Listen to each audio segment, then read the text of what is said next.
Hey, welcome. In this explainer, we're going to pull back the curtain on the powerhouse behind every great jazz band, the rhythm section. So let's kick things off with a big question. Have you ever listened to jazz and just wondered, what makes it feel so alive? What gives it that energy that just makes you want to move? Well, the secret isn't one thing. It's a small group of musicians working together in perfect sync. And to get to the bottom of that, we're going to take a tour of the band's engine room. We'll meet each of the key players, the drummer, the bassist, the chord players, and then we'll see how they all team up to create that incredible sound. Okay, let's jump right in. First things first, what is a rhythm section anyway? I mean, you can literally think of it like the engine room of a giant ship. It's the power source. This group provides that steady pulse, the chords that create the song's whole vibe, and the solid ground that all the other musicians, like a saxophone player or a trumpeter, get to stand on. Honestly, without a great rhythm section, the whole thing would just fall apart. All right, so let's meet the first member of this engine room crew, the person sitting right at the very center of the beat. Now, you might think the drummer's only job is to keep time. And yeah, that's absolutely crucial. But they do so much more. They're using that big, shimmering ride cymbal for the main rhythmic pattern, while their foot keeps this steady chick sound going on the hi-hat on beats 2 and 4. But they're definitely not just a human metronome. A great jazz drummer is always listening, always reacting, and throwing in these little bursts of energy and accents that make the music feel exciting and spontaneous. And a massive part of the drummer's job is creating what we call the swing feel. This is the absolute signature sound of jazz. See, instead of the notes being played straight and even, like 1, 2, 3, 4, they have this relaxed, kind of bouncy, almost galloping rhythm to them.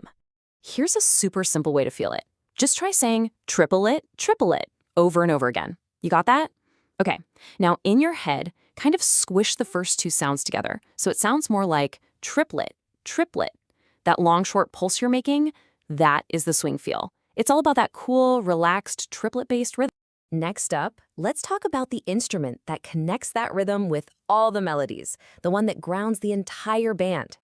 The bassist is kind of like the glue of the band. They're laying down those deep, low notes that you almost feel more than you hear, and that creates a solid foundation for everything else. They have to work super closely with the drummer to create what musicians call the pocket. It's this tight, unified groove that feels just right. And to get that classic, warm, thumpy jazz sound, most bass players use a technique called pizzicato. It's an Italian word, and it literally just means plucked. So instead of using a bow like you'd see in an orchestra, they're plucking those big, thick strings with their fingers. And the main way bassists create that feeling of forward motion is with a walking bass line. And it's pretty much exactly what it sounds like. The bassist plays a steady stream of notes, usually one on every single beat, that walks up and down through the song's chords. It's what makes the music feel like it's always moving forward, always going somewhere new.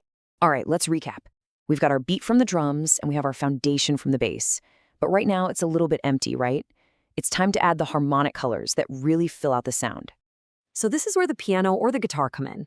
They often have a very similar job in the rhythm section. They're the chord instruments.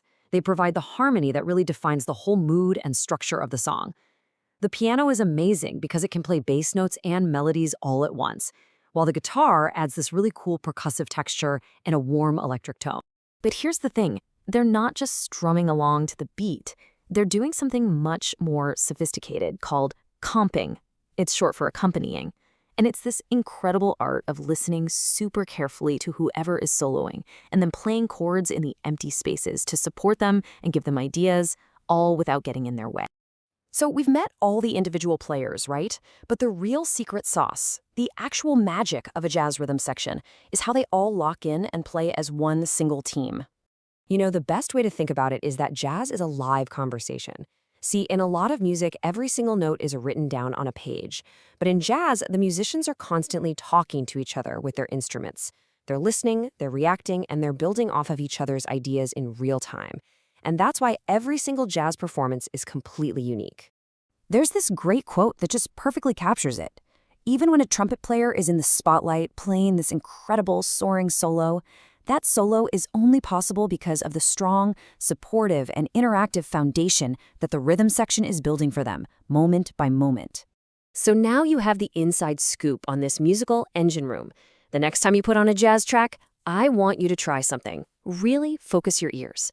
Are you going to listen for the drummer's shimmering ride cymbal, the bassist's walking line, the pianist's clever comping?